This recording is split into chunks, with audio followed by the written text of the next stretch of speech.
if sugar is heat and very pitta, what does that mean? If I'm, dominant pitta, I should avoid the sugar, or it's why I gravitate toward the sugar? Like, how do we interpret this?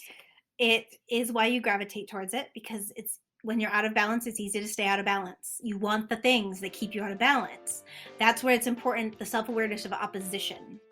So you actually, when you're craving those sweets, you want to think, Welcome to Salad with a Side of Fries. I'm your host, Jenn, talking wellness and weight loss for real life. We're here to clear up the myths, misinformation, bad science, and marketing to teach you how to eat and how to cheat. Are you ready? I'm having salad with a side of fries. Hey, friend, welcome back to another episode of Salad with a Side of Fries. I'm your host, always, every week. I'm here with you, Jenn Trepic. And you may recall we had a conversation, it was certainly a few months ago, with Victor Breer, where he really introduced us to Ayurveda and Ayurvedic medicine. And it was interesting because we discussed in that conversation how Ayurveda defines health and some of the fundamental principles of Ayurvedic medicine. And then we also talked about sort of habitual behaviors or addiction in that way. It was truly an incredible conversation and a foundation, but I wanted to talk more about Ayurveda in the context of what we can do every day to really incorporate these principles into, real life, right? So I found us the perfect guest for this conversation. She's a private wellness practitioner who describes herself as an alchemist of the soul. She teaches people how to use the everyday, mundane aspects of their lives and selves to create their most magical lives possible. Using Ayurveda, energy work, movement, and plant medicine, she shows her clients how everything touched is a tool that can move them closer to or further from their authentic self. She's lived and traveled all over the world. She's worked as a professional dancer, model, teacher, and healer. She's been a wife and a bonus mom. She's been homeless, lost, terrified, assaulted, and seen beauty that made her sit down and cry. All this life experience comes together in her work, and we are thrilled to have her here with us. So please help me welcome Sahara Leigh. "Hi. Wow, I need to just carry you around with me to introduce me everywhere." Happily, I'm like, I would love "Oh, to. okay." I know. So thank you for being here. We were just catching up before we hit record, but how have you been? It's been a couple months. It has. It's probably been like 4 or 5 months, and I've been good, the world is doing crazy things, and I'm rolling with the punches as best I can, as we all Yeah. are. Right? I mean, you're always traveling for clients. Been anywhere exciting lately? No, I went to the Bahamas in June with a client, and I went and taught in Maryland in August. Took my Okay. mom to Europe for the first time. That Oh, was I love fun. that. Yeah. Where in Europe did you guys go? We went to the Azores Islands, which are Portuguese, Mhm. and yeah, just had a blast, and now she's gung ho. She's gonna move there. So I she's can't wait to visit your mom. right? She's going back in a few weeks actually to like really check out a different island and talk to a realtor. Like she's full on. It's happening. Wow. Yeah. That's awesome. I feel that way every time I go to Turks and Caicos also, Yes. Yep. because it's so easy to get to. Yep. I'm only ever there Anyway, on work. So I need to yeah, actually go and enjoy myself. right. So we could talk for forever, but I wanna get into your story just so I don't have to interrupt you 100 times. Let's tell our members what they're getting this week. So, guys, your recipe is for pumpkin pistachio energy balls. They are a perfect fall snack or even, a more nutritious dessert, perhaps for Thanksgiving. Like, you could throw these on the dessert table at Thanksgiving. Nobody would know the difference. And I have a super interesting article titled, Is Metabolic Health Behind Cognitive Decline? So it discusses this growing body of research that connects insulin and glucose processing in the brain with Alzheimer's and dementia. So it's a little bit on the longer side of the articles that I typically send you. So I'm going to send you a link to read it and a link to listen to it because clearly you're an auditory person like me. So, because you're listening to a podcast. Anyway, you guys, you want this recipe. This article is fascinating. To get in on this, make sure you're a member. It's never too late to join us. We'd love to have you. So all you have to do is go to glow.fm/salad with a side of fries. For $10 a month, you get weekly recipes, a monthly article or tool, extra discounts from me and our partners, plus access to live Q&A sessions. It's a total deal. When you take advantage of the full offerings, you save far more than that $10 cost per month. I often say this, but I'll say it again. It's a no-brainer way to show yourself that your health is a priority. Plus, by being a member, you support this podcast and this community so we can continue bringing you new episodes and experts every single week. So remember, all you have to do is go to glow.fm/salad with a side of fries, or don't remember the URL, click the link in the show notes. From there, you can do it now if you want. So once you're there, it's like 3 clicks. You click support now, type your email, payment method, use Apple Pay, it's less clicks, right? And then you hit subscribe. That's it. You will get this week's recipe for the pumpkin pistachio energy balls, and the article is Metabolic Health Behind Cognitive Decline. Okay. So I mentioned some of your story in the introduction, but tell us all, like, how did you come to not just wellness, but also like Ayurveda and then blending together so many different approaches? I think that the universe always puts us where we need to be. And that for me was in front of a car in, on Houston on my bike. And yeah, I just didn't listen to the little voice in my head that said, she doesn't see you. Because at that point in my life, I was a performer in New York City, and I was also working a couple of side jobs, as you do when you're in the entertainment industry. And I wasn't eating well. I wasn't sleeping well. I was probably drinking far too much. I might have been consuming some substances. And I had really lost touch with that voice inside of me. And that voice whispered loud and clear, she don't see you. And I ignored it. It's the middle of the afternoon. How can this person not see me? I'm the only person in the road. And yeah, I landed on the hood of her car. And that kind of started me on my journey to wholeness and to wellness in the Wow. strangest way possible. Yeah. So I was bedridden essentially for 3 months in a south facing apartment in Brooklyn with no AC. Oh my God. And I had a lot of come to Jesus moments during that time. And I also reconnected with some friends during that time, and started going into the city, into Chelsea, to a bar that my friends worked at. And they were all a bunch of witches, talking about herbs and all of this stuff. And I really got into it and started making my own body care products and all of these different things. And during that time, again, the universe put me in the right place at the right time. I met a boy.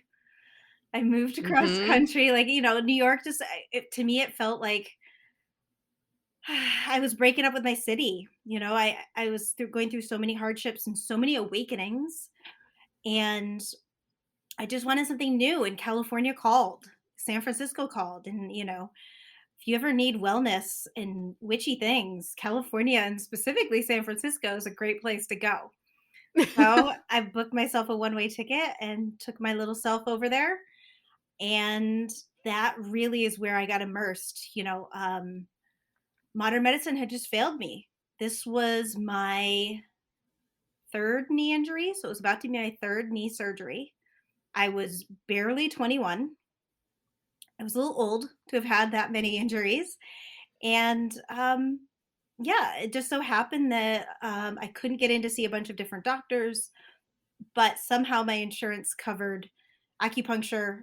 And my acupuncturist, was like, "Have you ever had a massage?" I was like, no, I've never had a massage. So she, set me off to get a massage, and that just started changing my life. It was little things, like I'd been having these, I guess you could almost call them a panic attack. Mm. These experiences where my whole system would freak out, and I'm talking to the massage therapist about it, and she's got the word breathe written all over her house. And she goes, "I just don't think you're breathing. Hmm. I don't think this is a nervous disorder. I don't think you hit your head hard when you hit the roof of that car. I think you're not breathing enough." And I was like, okay. And little things just led me deeper and deeper in that direction. I decided I was going to get breathe tattooed on my wrist, but I was going to do it in Chinese. And I ended up that symbol that's now on my wrist. Um, I found in a book in a coffee shop that was about chi. I didn't realize that breathe also meant chi in the Chinese languages. So like all these little clues. It was just like Hansel and Gretel, picking up those breadcrumbs essentially to find my way back to myself. And it was a lot of breadcrumbs, and I definitely went through my own wicked witches trying to consume me, just like Hansel and Gretel. It was not a fairy tale in a beautiful sense. It was a little bit more of a horror story. um, but through these little ways of picking up pieces of myself and almost like remembering myself, I've managed to come to a place where I feel really whole and very complete and very in control and empowered and not nearly as overwhelmed as I used to feel. I feel like I just experienced everyone breathing, like exhaling or like having this sigh of relief, like to not feel overwhelmed. Like if there's a word for the last year and a half, and even with what we're experiencing now of things coming back, but also a whole new level of considerations in returning to normal in air quotes, right? Like Yeah, overwhelm feels like the word, absolutely. Yeah. you know? Um, and so at what point it was yoga teacher training that introduced you to Ayurveda, right? So at what Yes. point was the yoga teacher training? And then tell me about understanding or learning about Ayurveda. Yeah. So I was like bartending, doing all the things that you normally do when you've been in the entertainment industry. And I think it was my boyfriend who was also the bar manager. I think he wanted to get rid of me. And he was like, they're looking for personal trainers at the gym. With your dance background, I just think that you'd be really happy there. I think you'd be happy because I had owned a dance company, a children's dance company in New York before I left. And I missed moving my body. Yeah. So I went and checked that out. I got trained. Um, One day the yoga teacher didn't show up, and they were like, "Do you want to teach yoga? You do yoga, right?" So I went and started teaching You're a yoga. dancer, you must know yoga. You can move your body, it's fine. So yeah, I slowly like phased out of personal training and into yoga and was teaching all over San Francisco. And eventually decided I wanted to do that much more full time, and I wanted to get certified. Even though I'd been teaching for years, I wanted to get into the studios, the bigger studios, and I needed a piece of paper, which I think is Yep. ridiculous, but I needed my piece of paper. So I found a program that was a 28-day intensive, and I did a full straight month of yoga 6 days a week studying. And during that, part of it was bringing in an Ayurvedic practitioner.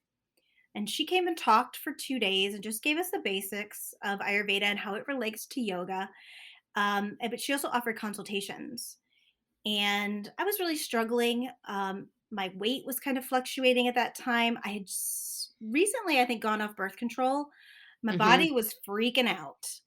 And I did a consultation with her, and it changed my life. It was like 2 hours later, I walked out of there feeling like I had control.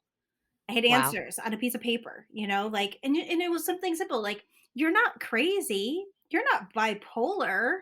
You're having a little bit of a reaction to gluten." And Wow. and I changed because of the mental frame that I am, the constitution that I am. For me, I was like, "Let me change everything." 5 days later, I had a completely different diet, and 2 weeks later, my husband at the time looked at me and was like, "You are so much easier to live with." And I was. Mhm. I was more comfortable in my own body. My emotions were more stable. I didn't get triggered as easily with him, and I also started to understand him in a different way. Like, the things that would normally irritate me about him couldn't irritate me anymore because I was like, "Oh, he's not trying to be a jerk. He really Mhm. predisposed to him. He really just doesn't care where we eat dinner."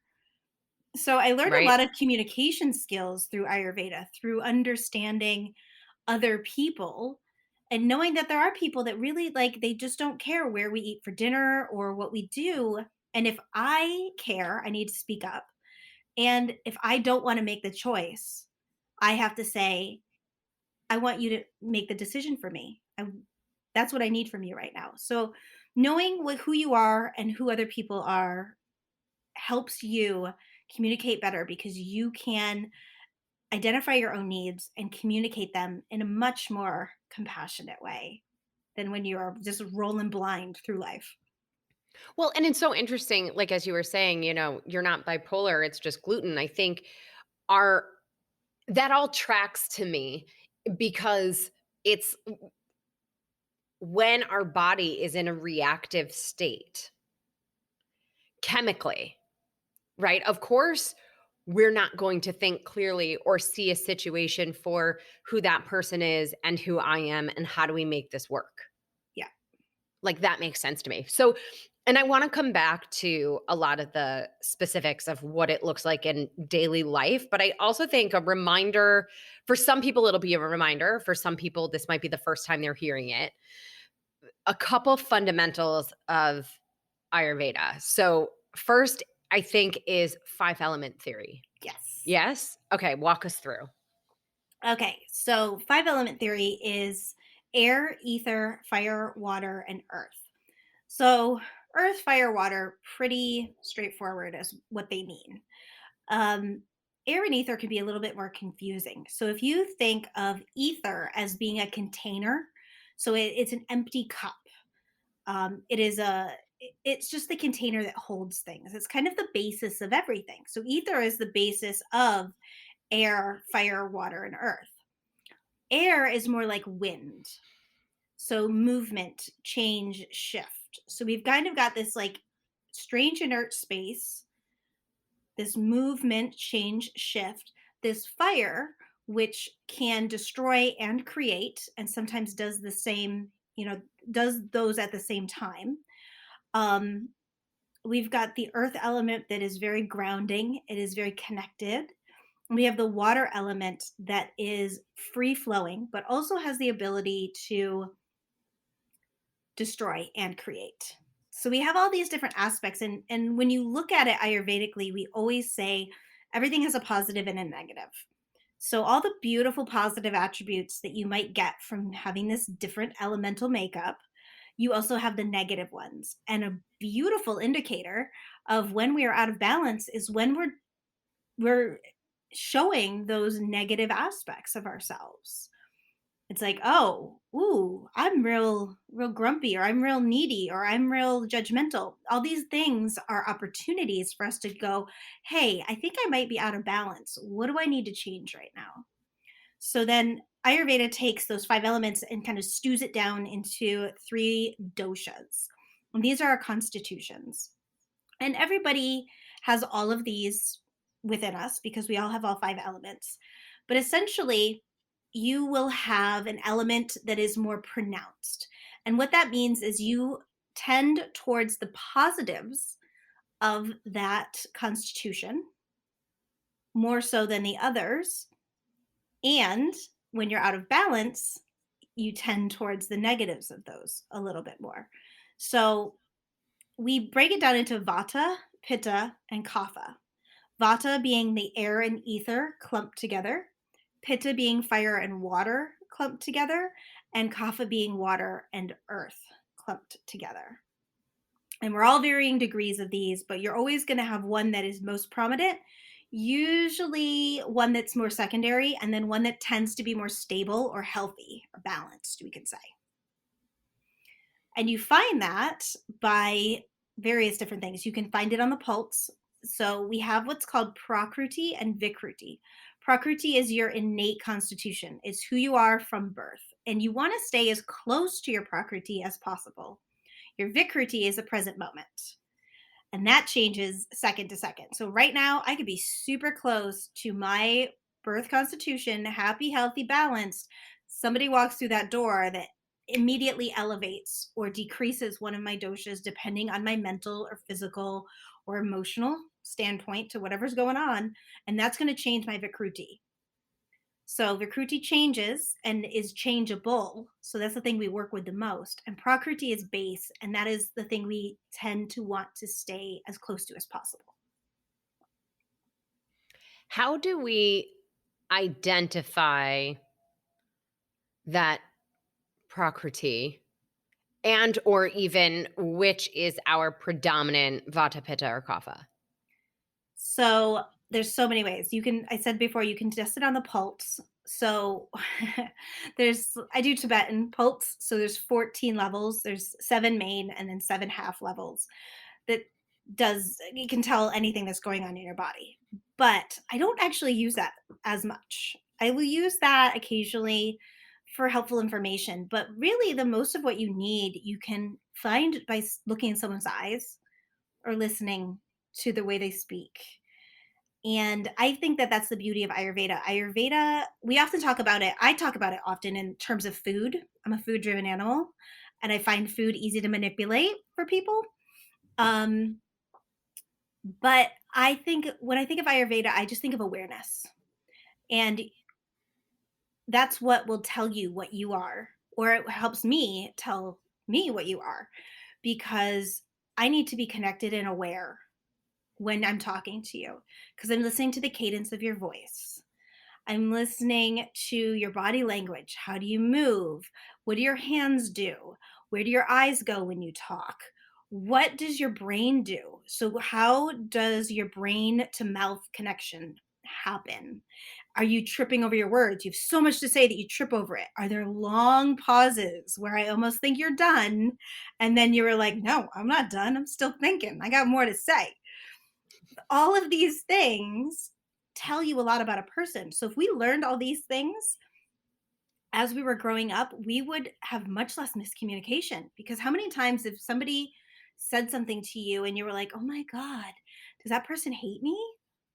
Or did I irritate them? Or are they bored with my presence?"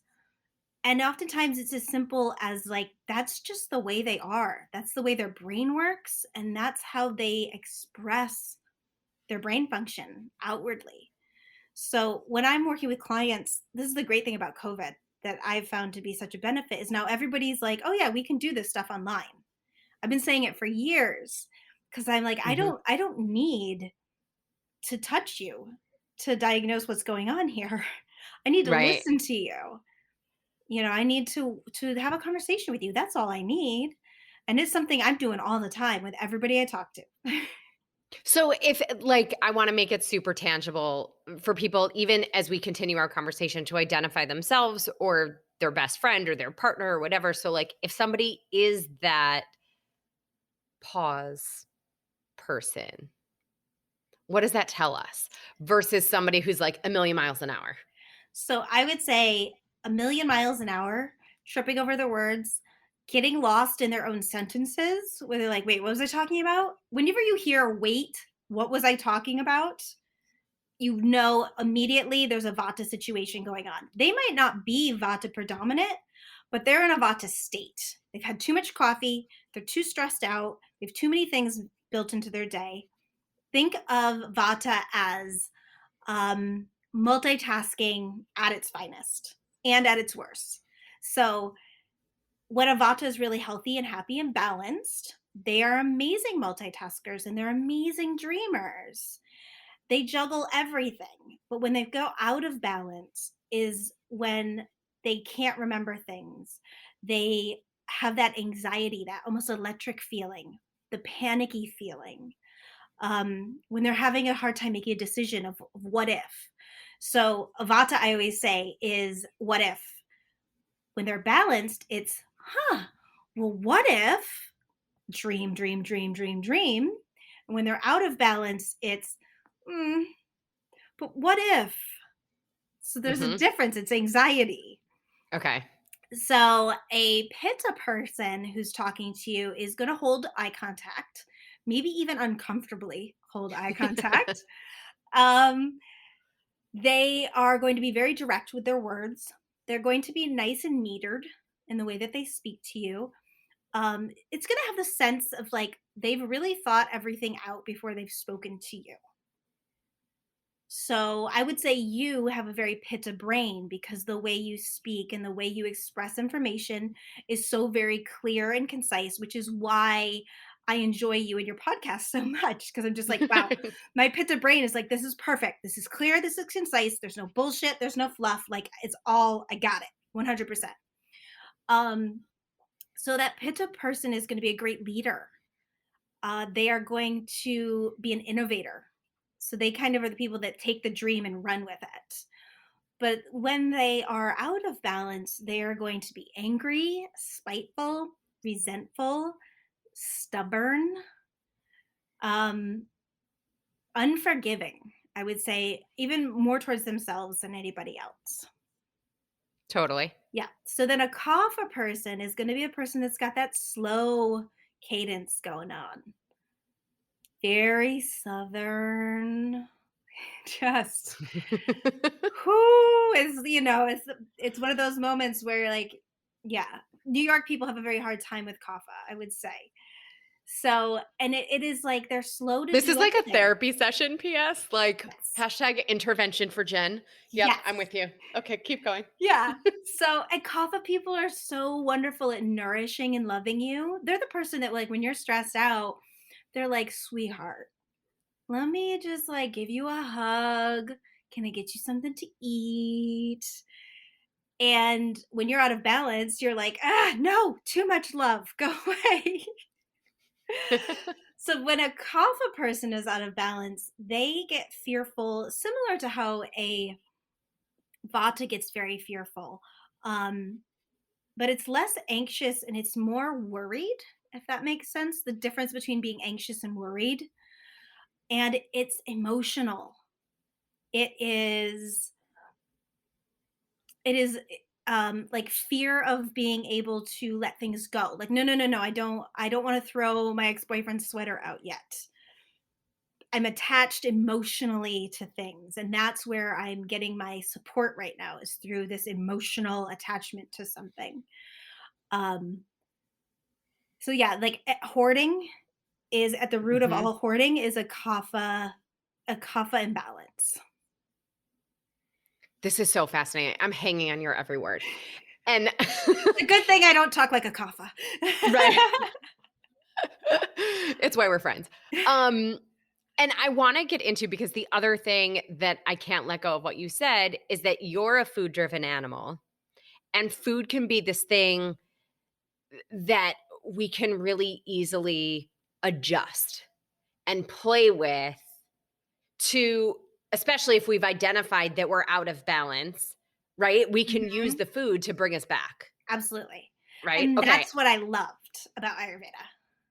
Okay, that is what I want to like focus on. Quick message from our partner for this episode, Lumiere DeVie Skincare. Lumiere DeVie Skincare was founded by Amber Ridinger McLaughlin in response to her own experience of mere marginal results from countless costly creams. She realized the revitalization of her youthful skin could only occur if she developed products herself. Working closely with beauty scientists and exploring the most advanced ingredients derived from the earth and sea, Amber created Lumiere DeVie, the next generation of skincare.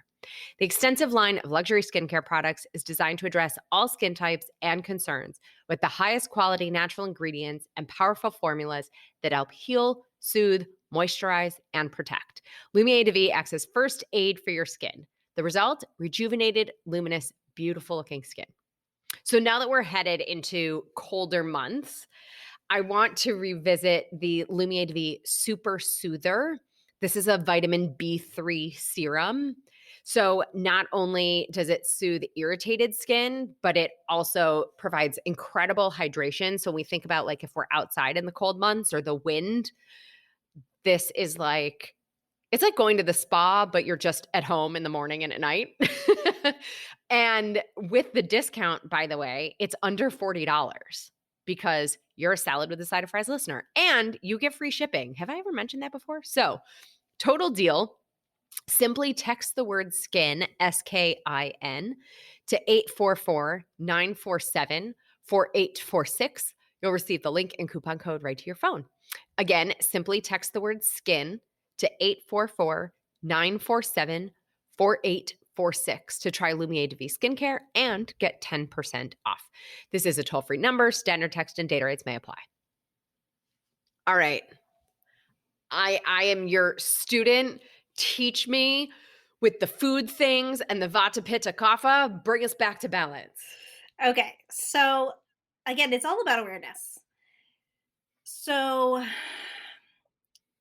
what I tell people, and this is why I work with more than just Ayurveda, because Ayurveda is not going to work for everybody, and it also encompasses everything. It is what kind of underwear you wear. You wake up in the morning and you put your hands over your heart and you just say, "What do I feel today?" And you open your eyes and you look out the window and you go, "What is going on outside today?" So, for those of us in the East Coast, the Northeast, we are headed into fall and winter. So, this week we've had glorious weather. It's very confusing. But next week it's going to be back down into the 50s with a cold, biting wind that's a little bit damp. And you're in between your ability to be, warm and cold. So, you have to take into account your environment. So where am I living? Okay, I'm living in the East Coast. I'm going into fall and autumn. I need to make sure that I'm staying warm, I'm staying hydrated because outside what's going on? It's cold and it's a little bit wet. So I want to make sure that I'm consuming warm things such as pumpkin spiced whatever. That there's a reason why pumpkin spiced is a thing. It's not, I mean, it is a fad. But what is pumpkin spice? Pumpkin spice is mulled wine. You look back in our history, where do our ancestors come from? What did they consume during this time of year?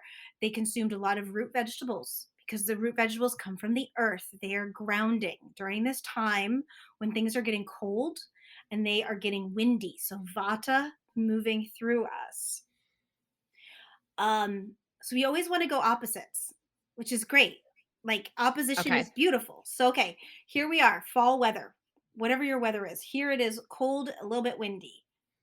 So I need to be consuming grounding foods because we think wind is up.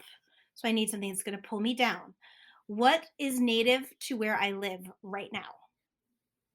Those are the foods you want to be eating. The earth provides everything you need at every single moment that you need it. There are no like, oh, gee, I don't know how that happened. There's no coincidence.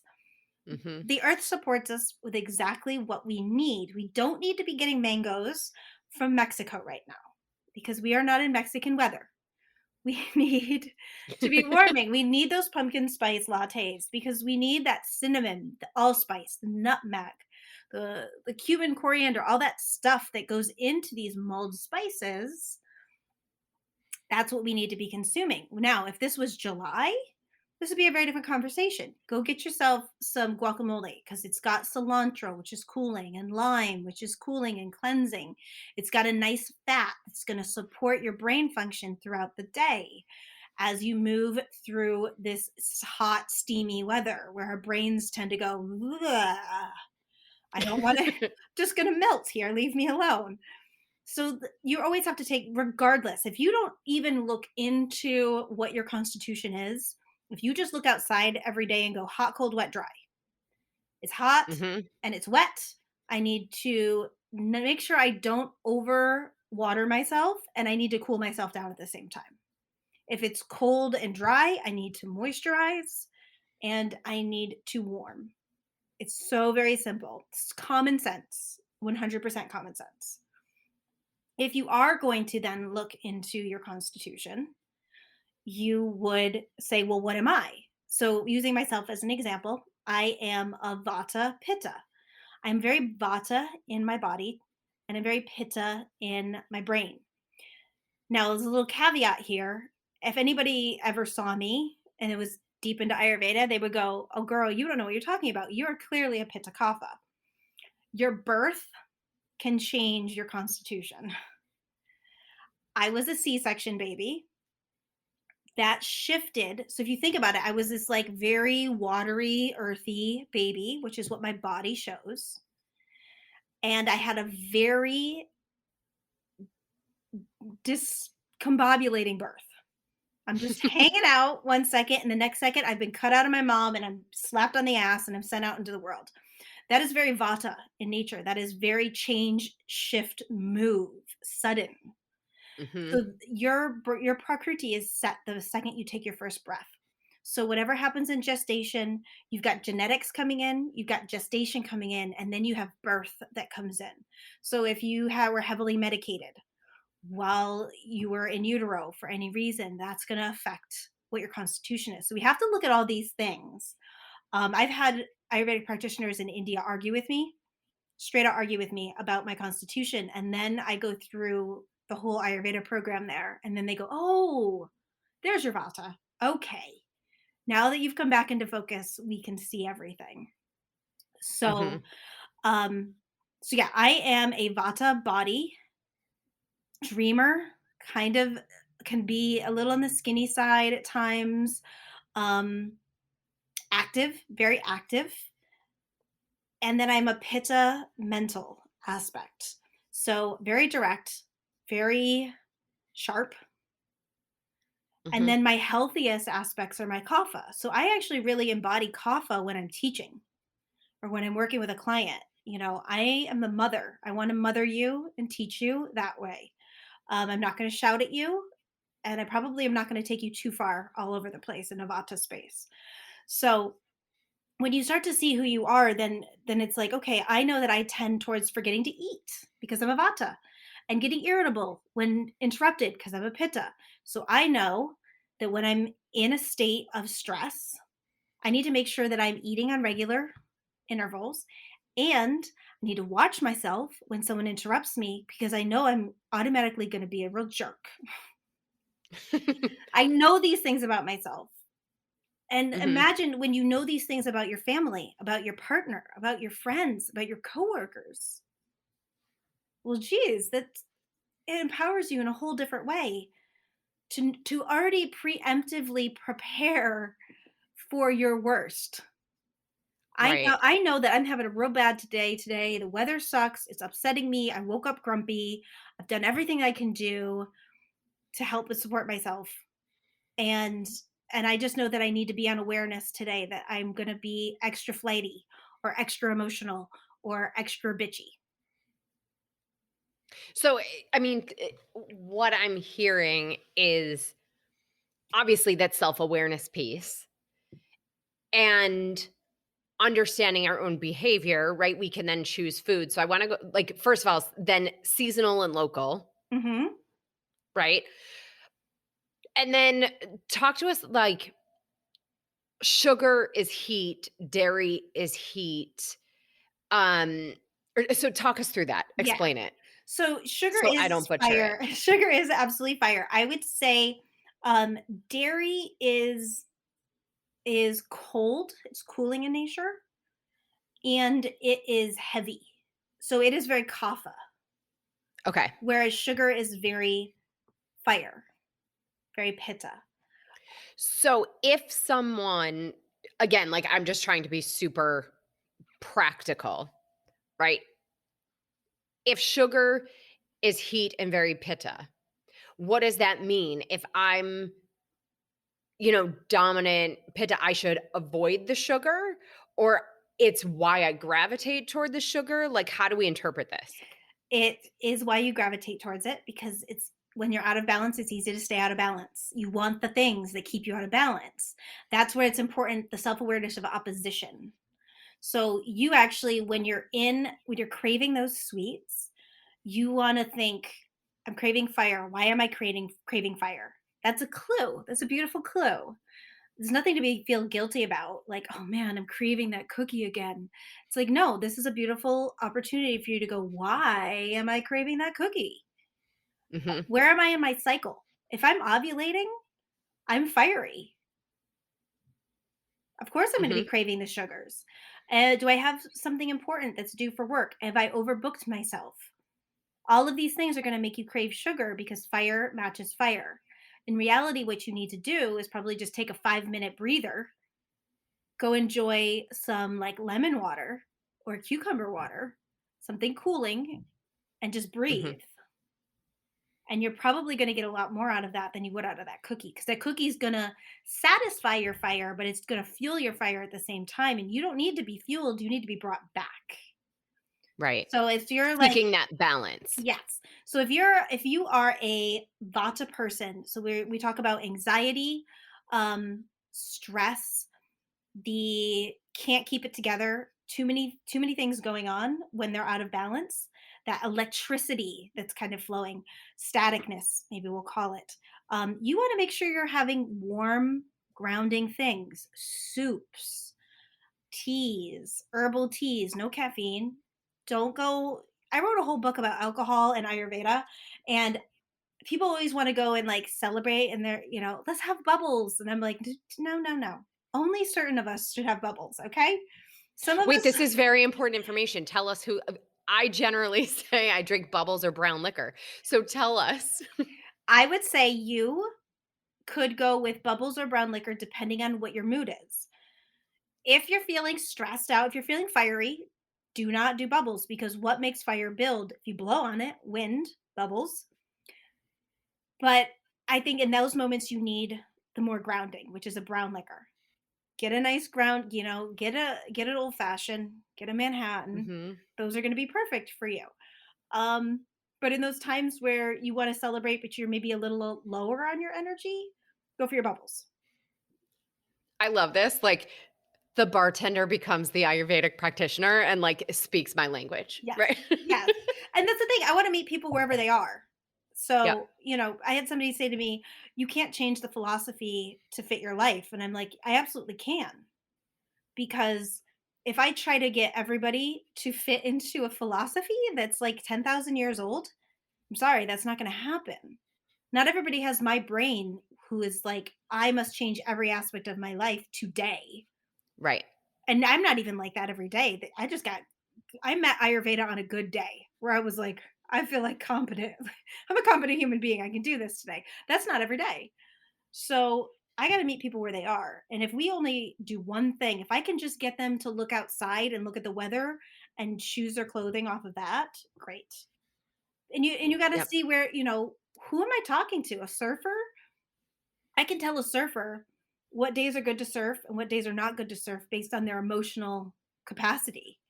Mhm. And, what do you do? Like a short board? Like, how short does the short board go? How long does the long board go? All of that stuff is based on your constitution and your feelings. The same thing I said at the beginning about underwear. Sometimes you wake up in the morning and you're feeling just a little bit like you need to be hugged.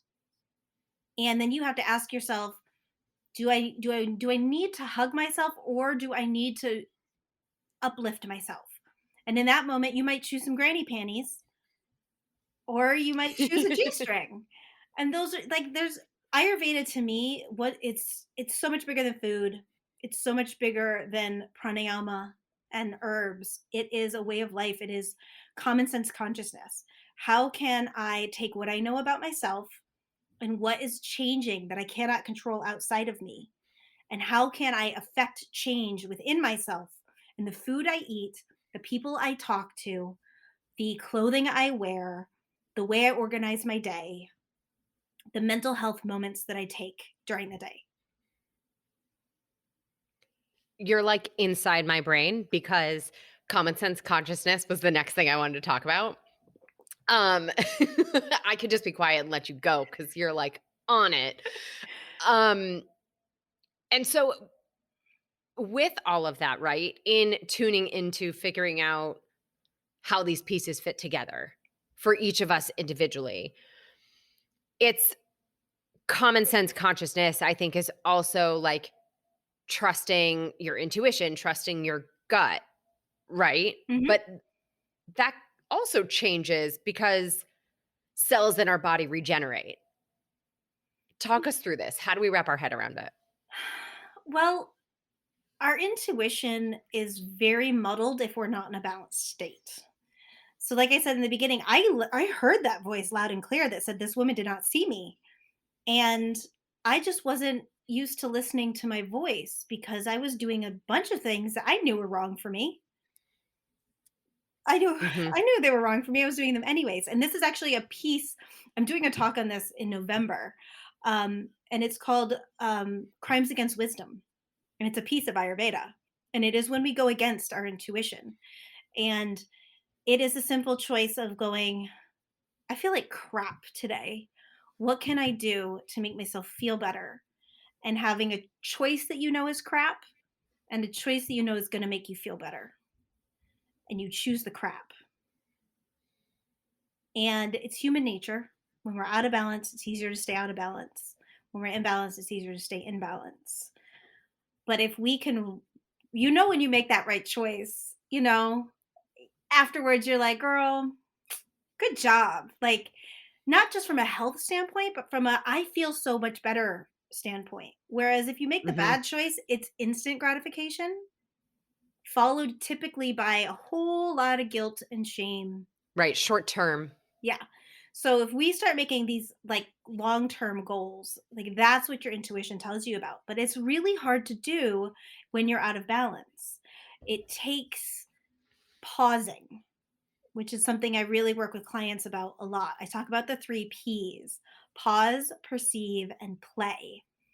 If we just took 30 seconds that it really takes to make a good decision, paused, took a couple deep cleansing breaths, and then made the decision from there, we would be so much better off. Even if we chose the decision that might not have been so good for us, we would have been more grounded, centered, and authentic in making the choice that wasn't so great for us, that we would at least not slide into a ball of shame. Because it would be like, you know what? No, I sat there for a minute, took stock of my situation, and from a grounded and centered place made that decision that I was going to get more joy out of that. I love it. So you got to pause. And that's where the awareness and the connection comes in. If I don't stop long enough to ask myself what I need or what I want or how I feel, I'm screwed. I'm screwed no matter what I do. Ayurveda, diet, whatever. It doesn't matter. Horseback riding doesn't matter. Yeah. So, I wanna move on to a rapid fire, but I can't let it go without you telling the story of eating ice cream in the bathtub. So this is what I mean when I say I meet people where they're at, and it's little wins. I I know I don't do well with cold and damp. I learned about Ayurveda in San Francisco, which is the coldest, dampest place on the freaking planet. And part of why I was so out of balance was my environment, and I didn't understand my environment and how it was affecting me and making me crazy, legitimately crazy. Um, so when my Ayurvedic practitioner said to me, "Ice cream is like the worst thing for you," I was devastated because it's my favorite food on the entire planet. And Is that and, like, because the ice cream is cold? it's cold and damp. So it Mhm, really um it pulls my vata out of balance, mhm. and it pulls everything. The sugar pulls my pitta out, and the kapha makes me more depressed, more heavy. And I typically want it when I'm in like a little weepy place, a little emotional maybe.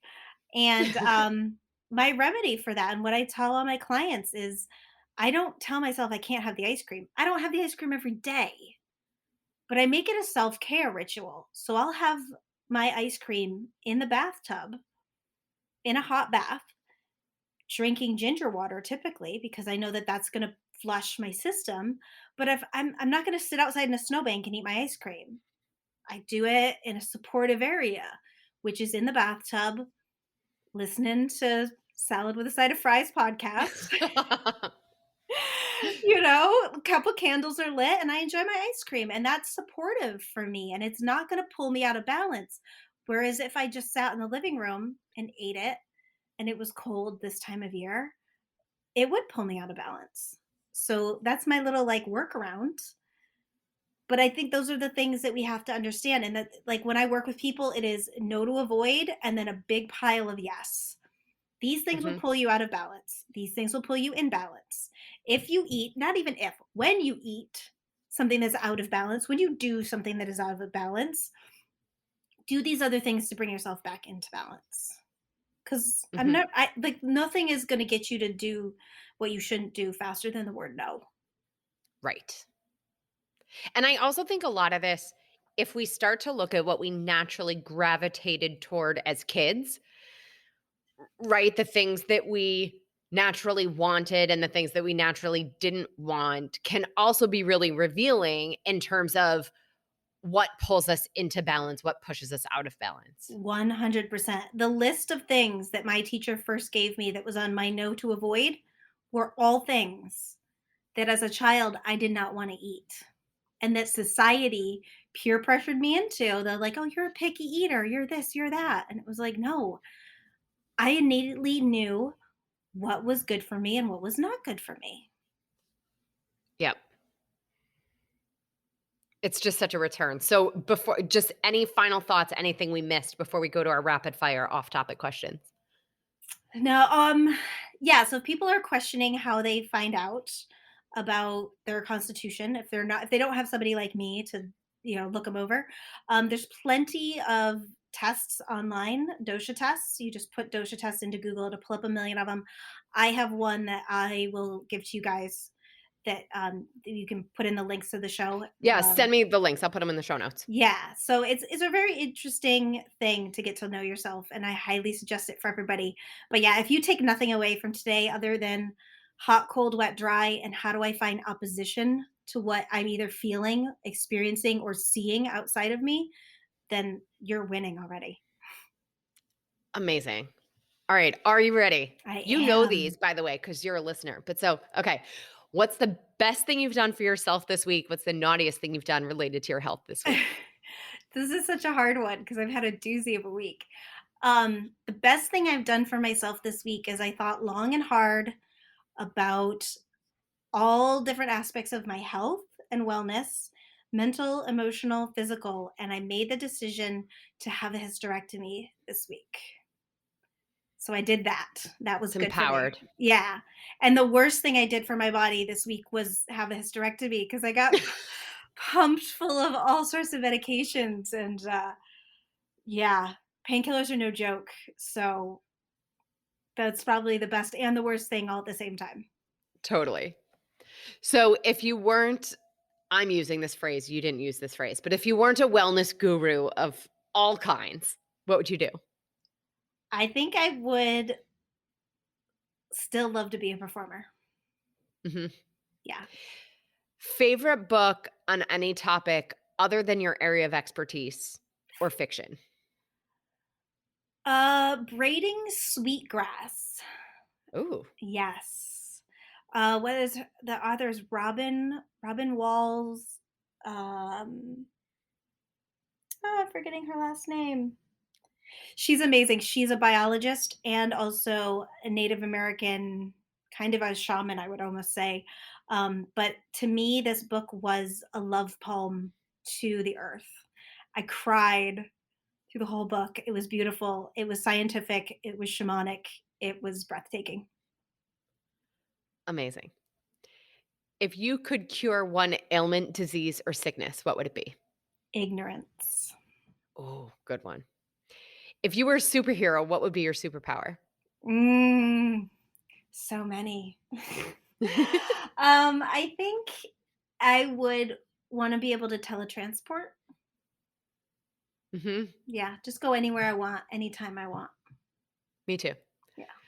What's your biggest pet peeve? Biggest pet peeve.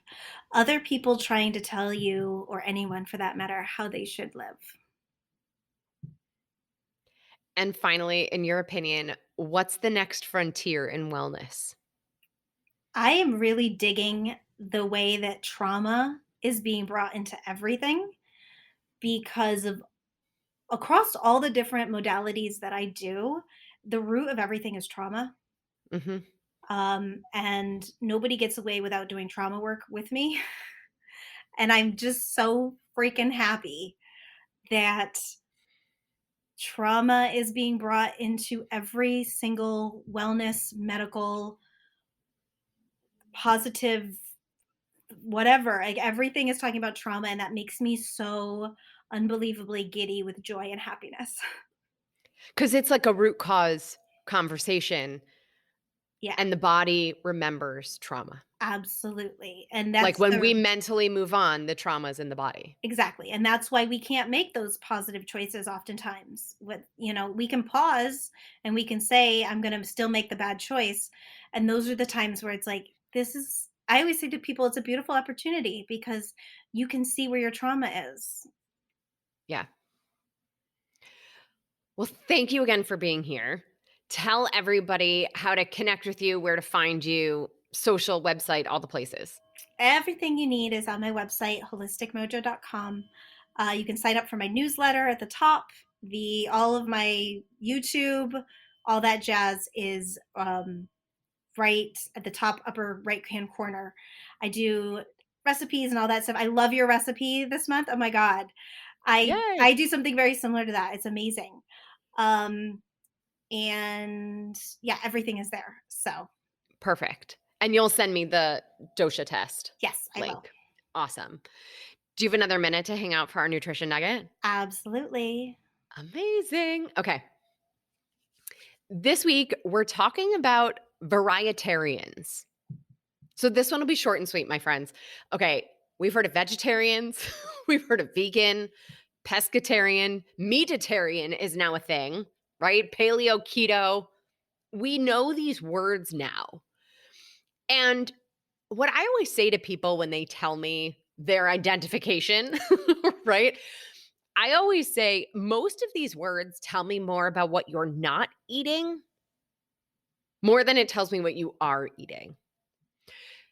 So I always like to focus on what we do eat. And, one of the best things that you can do for your health is become a varietarian. So this means we're eating a variety, right? So plants and animals, if that's your source of protein, right? If that works for you.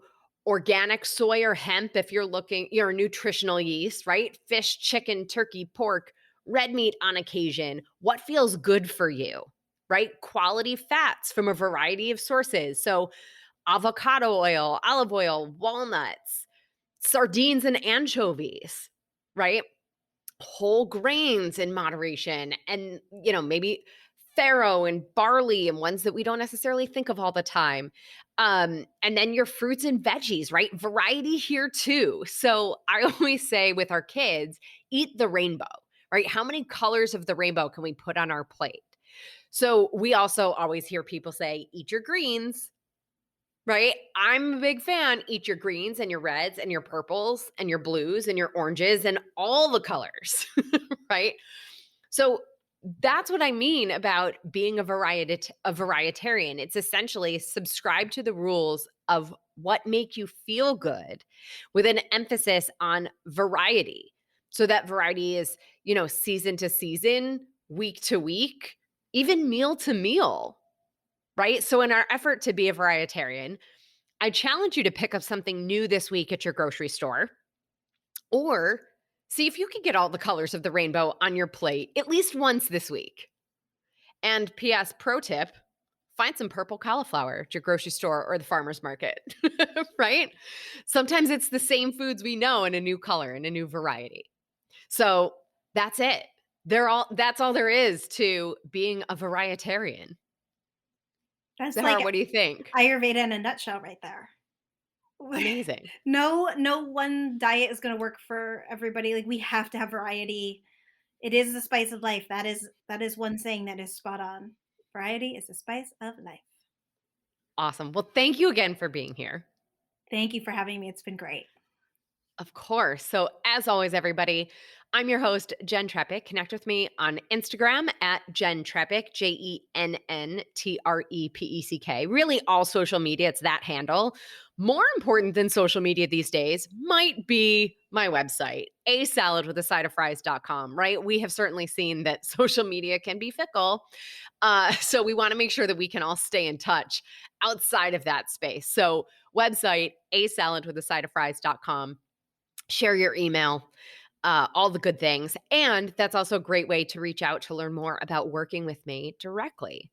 Of course, if you're not already a member, join our membership program by going to glow.fm/saladwithasideofffries to show your support for this podcast, this community, and most importantly, your health.